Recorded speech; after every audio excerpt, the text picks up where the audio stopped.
네, 여러분 안녕하십니까? 아, 초등학문은 무엇일까 하는 것입니다. 성경에는 두 군데에서 초등학문에 대해서 다루는데 그 첫 번째에 대해서 오늘 말씀을 드릴까 합니다. 하나님께서 우리를 창조하실 때 하나님의 모습과 하나님의 형상, 그러니까 하나님의 품성과 하나님의 외모를 담게 창조하셨어요. 그래서 하나님의 품성을 닮은 우리들입니다.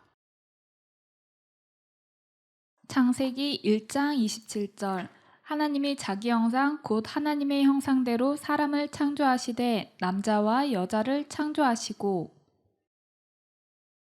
그래서 우리는 원래 하나님의 품성과 외모를 닮은 아주 멋진 사람들이었어요. 그런데 우리에게 완전한 자유의지, 선도 악도 택할 수 있는 완전한 자유의지를 주셔서 하나님을 선택하든지 사단을 선택하든지 그것은 우리들에게 자유였어요. 그러나 그러한 자유를 잘못 활용하면 우리들의 몸과 마음도 사단의 편의 것을 닮을 수밖에 없다고 하는 것입니다. 사람은 태초의 품성뿐만 아니라 용모와 자세에 있어서도 하나님의 형상대로 창조되었다. 네. 그래서 품성도 용모도 하나님을 닮은 아주 멋진 최고의 걸작품이었죠. 그러나 사단은 그가 이 인간들을 지배하고 싶었던 것이에요. 그래서 인간의 마음에다 자기의 품성을 집어넣고 싶었었어요. 사단의 목표는 인간의 마음에다 그의 품성을 재현시키는 것이다. 사람이 창조되자마자 곧 사단은 인간에게서 하나님의 형상을 말살시키기로 결심하였다. 그리고 하나님의 도장이 찍혀야 하는 곳에 그의 인을 찍기로 결심하였다. 그는 인간의 마음에다 선망과 증오와 야망을 주입시키는 데에 성공하였다.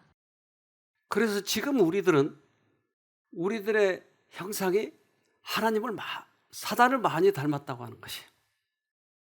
그래서 사단을 닮은 우리들을 다시 원래대로 회복시킬 수 있는 방법은 예수님이 십자가에 달려 돌아가시는 방법밖에 없었어요.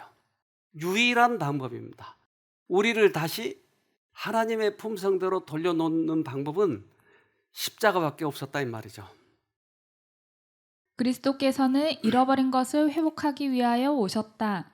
주님께서는 우리의 천한 몸을 변화시켜 주님의 영광스러운 몸과 같이 만들어 주실 것이다. 그래서 오직 주님만이 우리들의 품성을 바꾸실 수 있는 분이기 때문에 우리는 주님을 믿는 것입니다. 그것뿐만 아니고 우리가 신앙생활할 때 우리의 마음을 다스리고 우리들의 악습을 고치고 우리들의 과거의 잘못된 품성이 바꿔질 수 있는 유일한 방법은 하나님밖에 없었다고 하는 것이에요. 그렇기 때문에 신앙을 하는 것이죠. 근데 과거의 품성을 그대로 가지고 있으면서 신앙생활을 형식적으로 하는 것이 많은 사람들이 습관이 되어버렸기 때문에 이제 돌아가고자 하는 그런 욕망마저도 없어져 버린 것이죠. 그래서 예수님께서는 이 땅에 오셔서 처음 설교가 산상보훈이었어요. 취임사였어요. 취임사. 그 취임사, 즉 하늘의 원칙을 설명하는 이 취임사에 있어서는 어떻게 하면 하나님께로 다시 돌아갈 수 있는 것인가라는 여러 가지 방향들을 제시했어요. 그것을 복이라고 얘기했습니다. 그래서 팔복이라고 얘기하죠. 예수께서는 산상수훈 가운데서 거짓 교육으로 말미암아 이루어진 결과를 회복하시고 당신의 나라와 자신의 품성에 대한 올바른 개념을 듣는 무리들에게 주시고자 힘쓰셨다. 그래서 사단의 지배돼 버린 우리들에게 다시 한번 원래의 그 목적, 원래 우리들의 모습을 하나님께서 우리에게 설명해 주시면서 다시 돌아가게 하고자 노력하셨던 것이에요. 즉 예수님과 사단 사이에서 싸움은 우리들에게 하나님의 품성을 심어주느냐, 사단은 사단의 품성을 심어주느냐 하는 것이었어요. 그것이 우리들이 누구의 소유가 되느냐 하는 것을 결정하였다 이 말이죠. 사단이 넘을 수 없는 한계가 있으며 바로 이 한계에 이를 때 사단은 자신을 위하여 기만을 사용하며 자신이 실제로 행할 수 없는 일을 위조하는 것이다. 그러나 우리들에게 시금석이 있는데 그것은 내가 사단의 편에 서느냐 아니면 하나님 편에 서느냐, 그것은 하나님의 품성을 담느냐 사단의 품성을 담느냐는 것이었어요. 사단이 많은 것을 위조할 수 있어요. 실제적으로 사람들의 마음에 이 혼란시키는 여러 가지 기적들을 일으킬 수 있어요. 그래서 성모 마리아상에서 피눈물이 흘렀어요. 사람들이 이것을 가짜 피라고 얘기했지만 피를 가지고 가서 병리실에 가서 실험을 해보니까 진짜 피였어요. 진짜 피. 그러니까 사단은 굉장한 것을 모두 다 기적을 일으킬 수 있다 이 말이죠. 심지어 사람의 병마저도 고칠 수 있는 것이, 그것은 병을 줬다가 뺏는 것은 그렇게 어려운 일이 아니니까. 근데 그가 할 수 없는 한계가 있는데 그것은 우리들의 마음을 하나님의 품성을 담게 할 수는 없다고 하는 것이에요. 그에게는 이 능력이 없을 뿐만 아니라 그 자신이 그런 품성이 없기 때문에 그런 것이죠. 그래서 이 품성은 우리들의 유일한 시금석입니다. 그래서 하나님께서는 그의 열매로 그들을 알지니라 라고 얘기를 했어요. 그래서 이 품성을 담고자 하나님께 구하고 구하면 하나님의 품성을 우리들에게 보여주시는 것이에요. 하나님은 하나님께서 인정할 수 있는 품성을 이루려고 애쓰고 있는 사람들에게 자신을 계시하신다. 담고자 하면 주님께서 우리들에게 보여주는 것이 확실하게. 그래서 우리가 속을 필요가 없어요. 아무리 이적을 많이 일으킨다 할지라도 그걸 볼 필요 없다 이 말이죠. 하나님이 우리들의 병 고치는 것도 결국은 최종적으로 우리들의 품성을 하나님을 닮게 하고자 하는 것이에요. 최종적으로는 그것입니다. 근데 그 목적을 놓쳐버리면 우리는 갈 길을 잊어버리고 결국은 구원도 없어져 버린 것이죠. 이스라엘 사람들이 애굽에서 오랫동안 종살이를 했어요. 근데 그들을 해방시켜서 이제 가나안 땅으로 데려가시는 것이에요. 그래서 그들에게 보여준 여러 가지 이적들이 있었잖아요. 그리고 마지막 그 재앙, 그것은 유월절의 재앙이었죠. 장자들은 다 죽었죠. 그러나 피를 바른 그 집은 살았죠. 그래서 이제 그들을 이제 가나안까지 데리고 가는데 그들이 해방된 다음에, 즉 종살이에서 해방된 다음에 하나님께서는 그들에게 하나님을 알 수 있도록 뭔가 눈에 보이도록 보여준 것이 있었어요. 예를 들면 애들이 처음에 영어를 배운다고 하는 것은 개념이 없는 거예요. 개념이. 그래서 영어 교실에 가면, 애들 영어 교실에 가면 온 벽에다가 A, B, C, D 붙이고 또는 동물 그림을 그려놓고 애니멀 하고 써붙이고 또 여러 가지 동물의 명칭을 붙여 놓은 거예요. 그 개념을 살려가는 거예요. 영어에 대한 개념을 살려가는데 이스라엘 사람들이 하나님을 잊어버렸어요.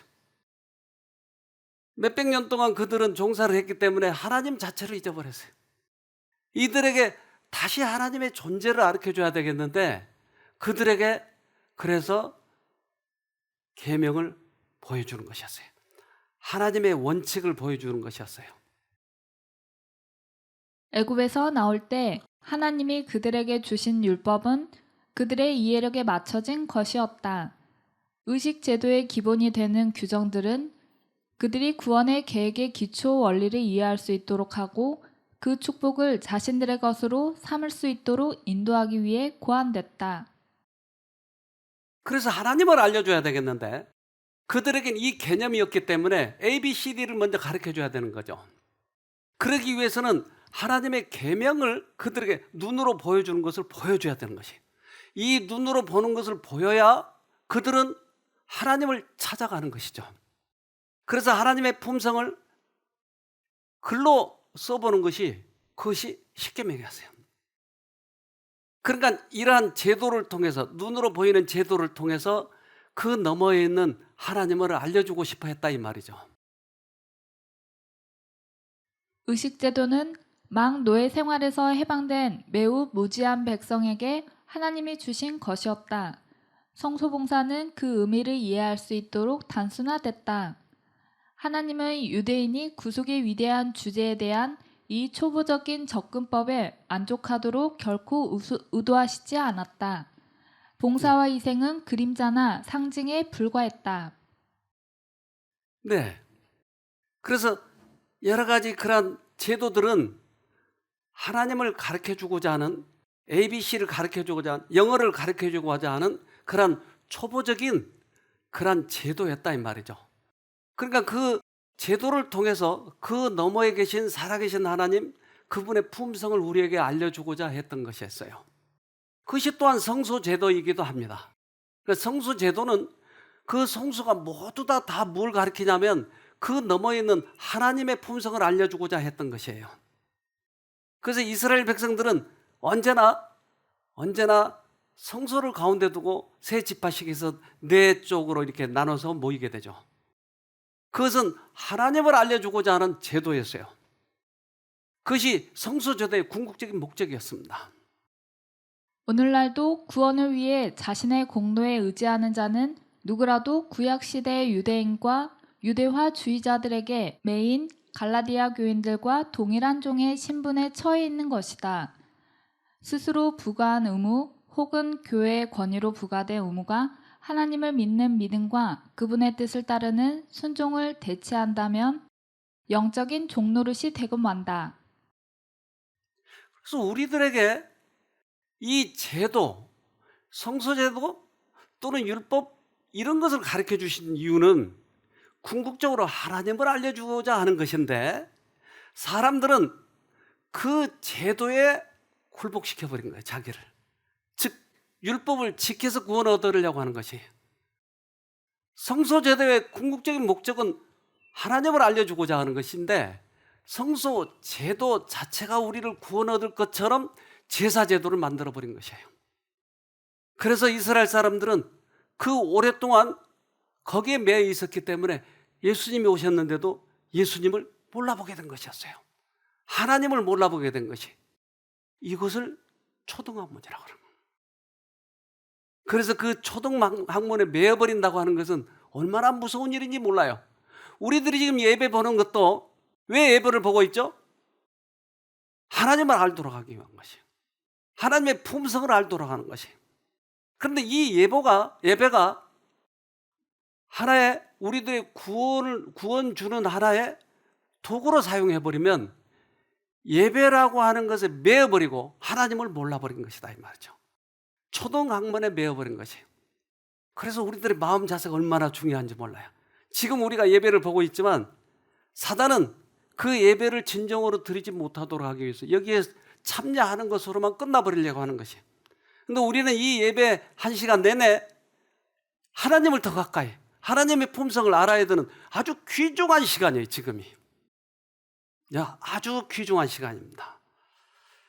그래서 모세를 통해서 계속 하나님을 알려주려고 하는 것이, 하나님의 품성을 알려주는 것이고, 그들에게 물이 나오고 또 구름 기둥과 불 기둥은 모두 다 하나님이 계시다고 하는 것을 그들에게 알려주고자 했던 것이었죠. 갈라디아서 4장 3절로 5절. 이와 같이 우리도 어렸을 때 이 세상 초등학문 아래에 있어서 종노릇하였더니 때가 참에 하나님이 그 아들을 보내사 여자에게서 나게 하시고 율법 아래 나게 하신 것은 율법 아래 있는 자들을 속량하시고 우리로 아들의 명분을 얻게 하려 하심이니라. 그런데 그러한 초등학문, 즉 제도에 빠져버린, 율법주의에 빠져버린 사람들을 구원하기 위해서 예수님을 다시 이 땅에 보내셨다고 하는 것이에요. 그러니까 사단은 우리를 초등학문으로 가둬놓고 예수님을 실제적으로 모르는 거예요. 얼마나 많은 사람들이 교회를 다니면서 예수님을 만난다고 하는 것이 무슨 의미인지를 모르고 있는 것이에요. 이번에 수련회에서 수학은 그런 한 모임이 생겼는데 그 모임이 너무나 감동적이고 이들이 지금 하나님을 다시 배워가는 과정 속에서 얼마나 기가 막힌 감동적인 그 사건, 가정사에서 또는 이웃과의 관계에 있어서 그런 것을 경험한지 몰라요. 그래서 지난번에 그런 수련회 때 처음 우리가 만남을 갖게 됐는데 지난 우리가 예배 보던 날 한 분을 소개했어요. 사모님인데 이분 간증을 우리가 간추려서 한번 들어보도록 합시다. 수련회 갔을 때 제가 여태껏 들었던 쉼터 말씀 참 좋고 은혜롭지만 원장님께서 영적인 전쟁에 대해서 다시 말씀해 주셨을 때 저 굉장히 개인적으로 충격과 놀라움을 체험했습니다. 그래서 제일 첫 번째 변화는 그 생각이 다른 곳에서 들어온다는 것을 제가 캐치할 수 있었고, 또 두 번째로는 제가 즉각적으로 예수님을 부를 수 있었습니다. 그리고 세 번째로는 예수님을 부르고 간절히 기도하는 가운데 그 부정적인 마음, 분노라든지 실망감이라든지 그 마음으로부터 서서히 멀어지고 그 죄로부터 벗어날 수 있다는 것을 제가 이게 체험이 되니까 사실 주변 사람들에게 나누어지게 되고 또 과거로 돌아가고 싶지 않다라는 그런 간절함을 가지게 되면서 계속해서 그것을 실천해 보는 거예요. 그리고 남편과 같이 도전해 보는 겁니다. 그래서 저뿐만 아니라 남편도 하루하루 그것을 도전하고 체험하고 있습니다. 특별히 저희가 아이를 이제 양육하는 데 있어서 저희 아이가 순해 보이지만 굉장히 귀엽고 순한 아이로 보이지만 또 장난을 칠 때는 저희를 화나게 하는 일들이 많거든요. 그리고 엄마 아빠를 깨물거나 때리거나 소리 지르는 행동을 요즘에 보이고 있습니다. 예전 같았으면은 아이 앞에서 그 분노를 절제하지 못하고 정색을 한다든지 좀 험하게 꾸짖는 경우가 있었는데요. 저희 남편이 그런 태도가 많이 변화가 되었습니다. 그래서 아이가 어느 날은 물건을 이렇게 제가 만든 반찬을 얼굴에 던졌는데도 처음에는 똑같이 화를 내려고 하는 것 같아서 제 마음이 너무 불안했는데 저 예수님 불렀고 또 남편도 마음속으로 예수님 불렀더니 그 마음을 진정을 시키더라고요. 그리고 그 모든 상황을 수습하고 아이를 사랑스러운 마음으로 다독여주는 모습을 보면서 이것은 정말 예수님을 부르는 그 예수님의 이름에 힘이 있구나. 예수님의 이름에 힘이 있구나. 화가 나려고 할 때 예수님을 부르니까 화가 가라앉아 버린 거예요. 이게 실제적인 예수님이에요. 교회를 다닌다고 하는 것은 그러한 우리 구속의 계획, 어떤 성전의 제도, 성소의 제도 이런 것을 통해서 예수님을 보게 해주려고 하는데 우리는 성소 제도에 만족해버리고 말고 있다 이 말이에요. 그래서 이분도 실제적인 예수님을 처음 만나는 거예요. 예수님을 부르니까 힘이 있구나. 옛날에 우리는 서당이 있었어요. 근데 우리 어머니도 여자라 옛날에는 학교를 못 가고 서당만 보냈어요. 우리 어머니가. 이제 그때는 우리 어머니가 좀 가정이 잘 살았나 봐요. 그러니까 여자들은 못 배우게 하는데 우리 어머니는 서당에 다녔어요. 서당에 다니니까 한글은 못 배우고 한문만 배운 거예요. 그래서 우리 어머니가 한글을 못 읽었어요. 그래서 성경을 보는데 무슨 말인지 모르셨어요. 근데 교회에 나오시면서 이 한글을 배우셨어요. 그러니까 옛날에는 서당만 다녔어요. 서당만.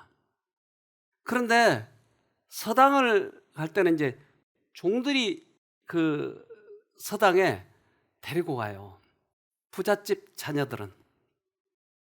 근데 종들이 여러 가지 종류의 종이 있는데 옛날 그리스 로마 시대 때는 그때 이 종들이 있었는데 그 종들 중에 특별한 종이 있었는데 그것은 서당에 데리고 가는 그러한 종이 있었어요. 그걸 몽학 선생이라고 그러죠. 네. 그래서 그러한 제도가 있었기 때문에 옛날 그리스의 그림에도 그런 장면들이 나옵니다. 이렇게. 파이다고고스는 남자 노예였다. 허드렛 일을 하는 노예도 물론 있었지만 전문적인 일에 종사하는 노예도 있었는데 파이다고고스도 그중 하나였다. 그러니까 파이다고고스는 몽학 선생, 즉 우견자, 이 사람을 무사하게 서당까지 데리고 가야 할 임무가 있는 것이에요. 지금 얘기하면 어떻게 보면 보디가드라고 할 수 있죠. 그러니까 다른 사람들이 절대 해치지 못하도록, 또 공부를 하기 싫어도 농땡이 시키지 않도록 종들이 가서 서당까지 인계하는 그러한 직업이었죠. 그래서 그리스 시대 때 이러한 그림들이 지금도 남아 있습니다. 저렇게 서당 선생에 데려가는 몽학 선생이 뒤에서 그 아들을 데리고 가고 있는 것입니다. 수업 시간에 수업받는 모습을 감시하는 파이다고고스, 제일 오른쪽 인물이다. 그러니까 이 몽학 선생은, 파이다고고스는 서당 선생에게만 데려다 주면 되는 것이에요. 즉 우리는 하나님의 귀한 자손이에요. 부잣집 아들이라고요. 귀한 집 자손이라고요. 그러면 우리가 서당 선생한테 갈 때까지는 누군가 나를 데려다 줘야 되는 거예요. 즉 예수한테 갈 때까지는 율법이라고 하는 것이 우리를 끌고 예수에게까지 인도하는 것이에요. 즉 율법이라고 하는 것을 우리는 알지만 율법을 지키기가 너무나 힘든 거예요. 그런데 그 율법이 우리를 예수에게로 데리고 가서 예수님이 율법을 지켜지도록 하게 만들어준 것이 율법이다 이 말이에요. 그것이 몽학 선생이다라고 하는 것이에요. 그러니까 우리는 스스로 율법을 지킬 수도 없고 제도도 지킬 수 없지만 예수님이 우리 마음에 오시면 그때서부터 우리는 자유하는 것이에요. 율법도 지켜지고 선한 행동도 할 수 있는 것이에요. 그러나 계속 그 안에 머물러 있고 그 이상 발전하지 못한다면 그것은 아무짝에 필요 없는 제도다라고 하는 것이죠. 이스라엘 백성들이 바로 여기에 머물러 있었던 것이에요. 그래서 그 제도 속에 머물러 있고 몽학 선생 안에만 있었어요. 그래서 율법 아래에 있는 자들을 하나님께서는 건져주시러 오신 것입니다. 갈라디아서 4장 9절, 지금은 여러분이 하나님을 알 뿐만 아니라 하나님께서 여러분을 알아주셨습니다. 그런데 어찌하여 그 무력하고 천하고 유치한 교훈으로 되돌아가서 또다시 그것들에게 종노릇하려고 합니까? 세상의 원소들, 세상의 세력들, 세상의 자연력, 우주의 원소들의 힘, 기초적 원리들, 자연숭배, 원시 종교 등등으로도 번역할 수 있음. 그래서 유전적이고 학문적인 것이 오히려 하나님을 모르게 만들어버리는 그러한 사상으로 빠져버렸다. 그래서 이스라엘 사람들이 크다큰 그 치명적인 오류는 그러한 율법이 그들을 구원해 줄 것처럼 또한 어떤 제도가 그들을 구원해 줄 것처럼 그렇게 착각했던 것이죠. 이것은 율법주의자들의 모습들입니다. 만일 사람이 율법의 유전에 따른 해석을 문자대로 따르면 성문화된 율법의 정신에 대해서는 신경 쓸 필요가 없다. 이 율법주의적인 체제는 종교를 형식의 문제로 저하시키고 하나님을 헛되이 경배하지 않는 진실된 예배와 순종의 정신을 배척했다. 의가 율법을 행함으로 얻어진다고 하는 제도가 구원의 계획, 즉 사람이 믿음으로 말미암아 의에 이르도록 하나님이 설계하신 계획을 대신하였다. 네. 그래서 우리를 형식화된 교회 예배로 바꿔져 버리면 우리는 예수님을 잊어버리고 말죠. 우리가 거기에 조심하자고 하는 것입니다. 이번에 그 하부사 회원 중에 한 분이 자녀가 셋이 있어요. 얼마나 얘들끼리 싸운지 몰라요. 그래서 이번에 이제 예수님을 부르고 부부간에 많이 부분이 좋아졌어요. 그래서 서로 화날 때마다 예수님 불러, 예수님 불러 해가지고 부부끼리는 아주 좋아졌어요. 근데 이제까지 애들에게 화를 내고 매로 다스리고 했던 그 애들은 이게 잘 안 고쳐지는 거예요. 그래서 아빠가 아이들에게 이렇게 이야기합니다. 우리들에게는 한 나무가 있는데 사단이 이 나무에 불을 붙이려고 해. 그러면 이 나무에 불이 붙으면 서로 미워하고 때리고 그렇게 된단다. 그렇기 때문에 우리는 예수님을 부르는데, 그럼 예수님을 부르면 마치 빗방울이 한 방울 한 방울 한 방울 떨어지면서 그 나무에 불을 꺼버리듯이 꺼지는 거야. 그래서 예수님을 부르는 거란다. 봐봐, 엄마 아빠도 그 비가 내려서 불이 꺼지니까 엄마 아빠가 안 싸우는 거야. 너희들 요즘에 엄마 아빠 싸운 거 봤어? 못 봤는데. 이렇게 애들에게 살아계신 하나님을 가르쳐 주는 거예요. 그들이 경험해 보니까 아이들에게 그런 교육이 되는 거예요. 근데 그렇게 인정해 놓고선 조금 있다 또 싸우는 거예요. 그래서 아까 가르쳐 줬잖아. 그렇게. 아빠,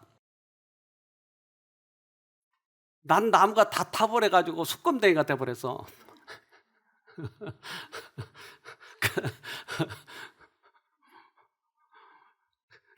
불러서 안 된다는 거지. 얼마나 기특해요. 그리고 그 부모가 애를 가리키는 그런 모습들이 얼마나 아름다워요. 이런 교육을 받지 못하면 예수님을 알 수가 없는 것이에요. 교회는 갔지만 교회 가자마자 아빠가 두들겨 패고 엄마가 두들겨 패고 떠든다고 또 때리고 이러면서 어떻게 예수님을 가르쳐 주냐고요. 예수님을 부르는 법을 가르쳐 줘야죠. 그동안에 하도 타버려가지고 숯검대기가 다 돼버렸다는 거예요. 자기 마음이. 그 조그만 아이가 어떻게 그런 얘기를 할 수 있는지. 그래서 하나님을 모르니까 그들이 스스로 고안해낸 것이 자기들의 지혜예요. 그것이 이스라엘 백성들이 자랑스럽게 여기는 게 탈무드예요. 또한 하바르타라고 하는 교육이에요. 이것은 성경이 아니에요. 성경을 많이 따오긴 했지만 자기들이 만드는 유전적인 거 학문인 것들이에요. 사람들은 이 탈무드가 엄청나게 잘못된 부분이 많아요. 그러나 세계적으로 유명한 사람이 이스라엘에서 많이 나왔잖아요. 그러니까 이렇게 지혜롭게 된다고 하는 것이, 그것은 하나님의 말씀이 아니었어요. 지금도 그래요. 지금도 여기에 많은 이스라엘 사람들이 여기에 빠져 있어요. 유한한 인간의 지력으로 구속 사업을 이해한다는 것은 불가능한 일이다. 그 오면은 인간의 지식의 한계를 초월한다. 그러나 사망을 떠나 생명으로 건너간 자는 그것이 하나의 거룩한 실제임을 깨닫는다. 실제적으로 예수님을 불러서 불타는 나무를 불을 꺼버린 경험을 하면은 이것이 실제적이라고 하는 것을 알게 되는 거예요. 그런데 이것을 경험하지 못하면 하바르타에 매달리는 거예요. 탈무드에 매달리는 거예요. 유전적인 것에 매달리는 것이에요. 우리는 실제적으로 하나님을 만나야 되는 것이에요. 그래서 이스라엘 사람들이 저것을 자꾸 신뢰하는 이유는 자기들에게 유명한 사람들이 저렇게 많이 나왔다고 하는 것이에요. 그것이 공부 방법이라고 얘기하는 것이에요. 물론 공부 방법이 뛰어나긴 해요. 그러나 더 뛰어난 것은 하나님의 말씀인 것이, 하나님을 만나는 것이에요. 인간의 능력이 못 미치는 곳이 있다. 가장 강력한 지성으로도 결코 설명할 수 없는 것들이 얼마든지 있고 가장 통찰력이 뛰어난 마음으로도 식별할 수 없는 것들이 많이 있다. 철학이 하나님의 길과 그가 하시는 일을 알아낼 수 없는 것이며 인간의 마음이 무한을 측량할 수가 없다. 여호와는 모든 지혜와 모든 진리와 모든 지식의 원천이시다. 하나님이 나누어 주시는 지혜로 사람이 이 세상에서 도달할 수 있는 높은 학문이 있다. 우리의 지혜로 다 우리가 해석할 수 없는 것들이 있어요. 우리들의 지혜롭게 가장 우리가 살아오면서 가장 최선을 다해서 살아온 이 모습이 지금 모습이에요. 더 이상 발전이 안 되고 있는 거예요. 그런데 앞으로도 최선을 다해서 우리가 살아봐야 우리 머리 안에서 나오는 것들 뿐이에요. 더 나아지질 않는 거예요. 그러나 우리의 머리에 밖에 있는 그 지혜, 이것을 받아들였을 때 어떻게 변하는지를 우리는 경험을 해야 되는 것이죠. 그래서 이스라엘 백성들이 그 구약을 알잖아요. 전부 다 구약. 그것은 이스라엘 사람들이 모두 다 그 인정을 하는 거예요. 구약에 대해서는. 그런데 구약에서 메시아가 온다고 예언을 했나요? 어디예요? 이사야 53장이에요. 그런데 이스라엘 사람들은 이사야 53장을 안 보는 거예요. 이 53장만. 왜 그럴까요? 그래서 선교사들이 그들에게 가서 물어보면 그들 말을 이것저것으로 막 회피해요. 왜 이사야 53장은 그들은 보기를 싫어할까? 우리 조상들이 그렇게 했어. 52장 읽고 54장으로 넘어가는 거예요. 왜 53장을 읽지 않을까? 메시아에 대한 예언인 거예요. 이것을 빼버린 이유가 뭘까요? 그들은 유전과 학문과 이런 것들에 대해서는 철저하게 그걸 공부하고 하지만 메시아에 대해서는 왜 이렇게 무식한 사람들도 아닌데 우리가 그렇게 될 수가 있다고 하는 것이에요. 교회는 다니는데 예수님의 능력을 실제적으로 체험하지 못하고 있는 것이에요. 예수님을 불러서 불을 타는 나무를 끄는 것을 모르고 산다 이 말이죠. 그러니까 자녀들도 모르고 있는 것이에요. 우리의 마음을 하나님께로부터 떠나게 하고 우리로 자고하게 하거나 자신을 의지하게 하는 것은 무엇이든지 분명히 우리를 넘어지게 하는 길을 예비하는 것이다. 성경의 취지는 인간의 능력을 의지하지 않도록 가르치는 동시에 하나님의 능력을 의지하도록 격려하는 것이다.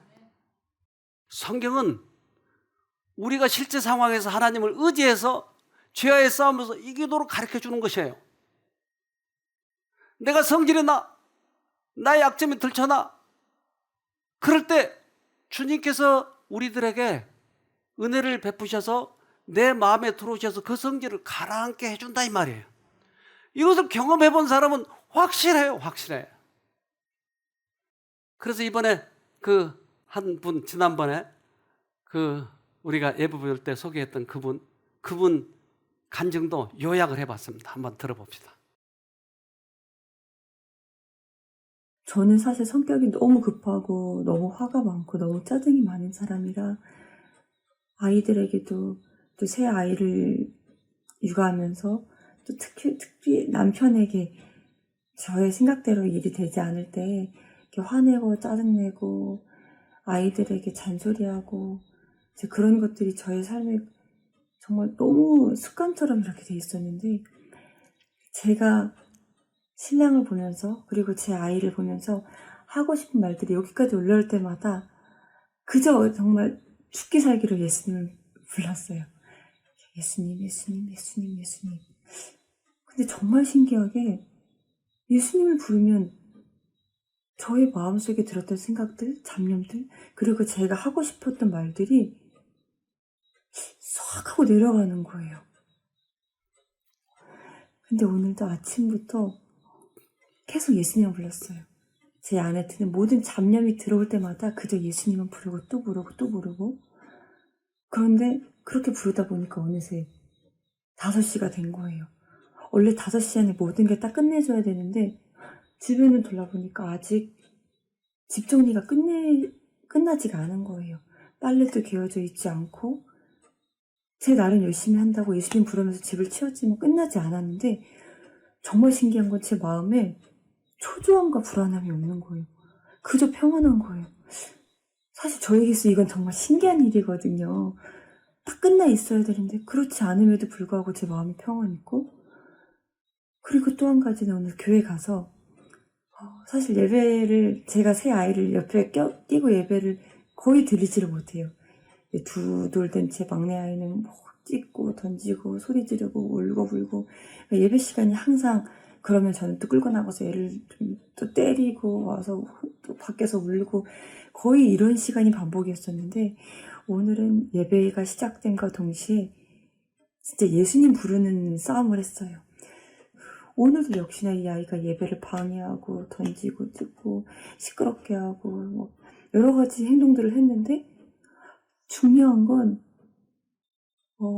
상황이 바뀐 게 아니더라고요. 예배가 끝나고 났을 때 제 마음에 정말 신기하게 아이를 향한 화도 짜증도 정말 조금도 화가 남도 없고 그저 제 마음이 기쁘고 평안한 거예요.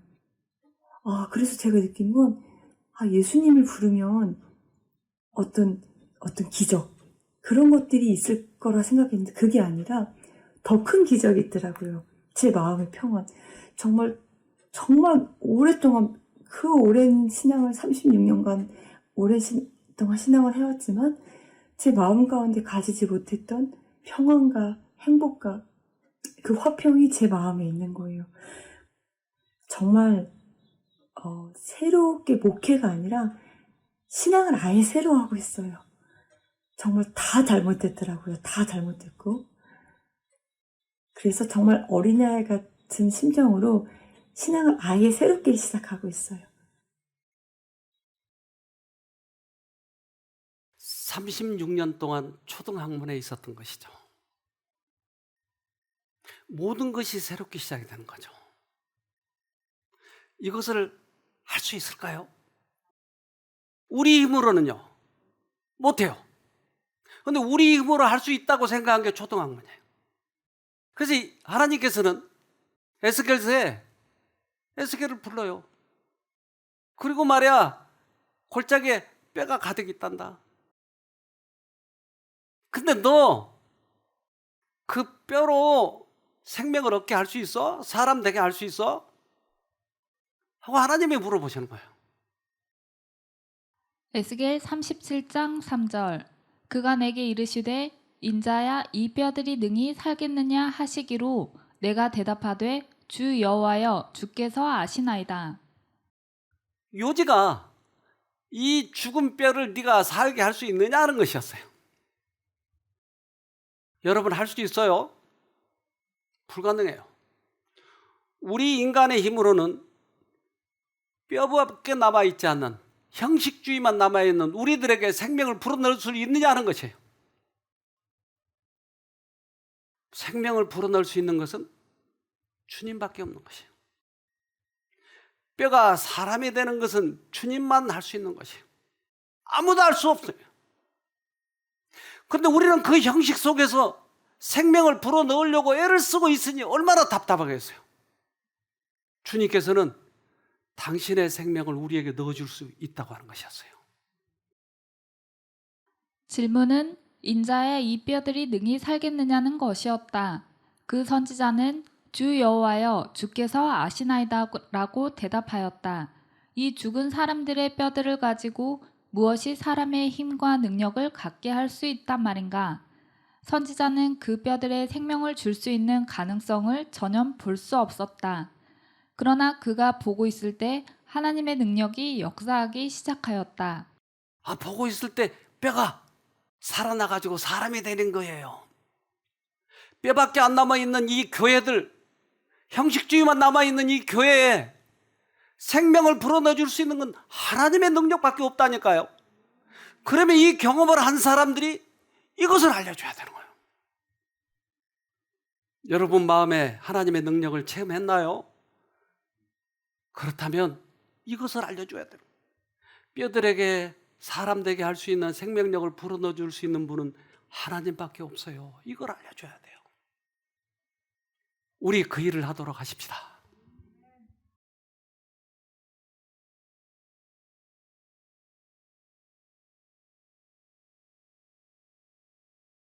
하늘에 계신 아버지, 우리들 말라버린 뼈를 생명을 넣어주셔서 살게 해주셔서 감사합니다. 그동안 형식주의였고 다른 사람의 눈치만 보고 살아계신 주님을 모른 채 그렇게 살아와 버리고 말았습니다. 그러나 은혜를 베풀어 주셔서 우리를 살게 해주셨으니 이 은혜 잊지 않도록 해주시고 주님의 능력을 소홀히 여기지 않도록 도와주시옵소서. 오늘도 자신과의 싸움에서 처절하게 주님 부르고 승리하고자 노력하고 있는 당신의 아들, 딸들에게 다시 한번 능력을 베풀어 주시옵소서. 그리고 그것을 경험한 우리 모두에게 이러한 기가 막힌 사실을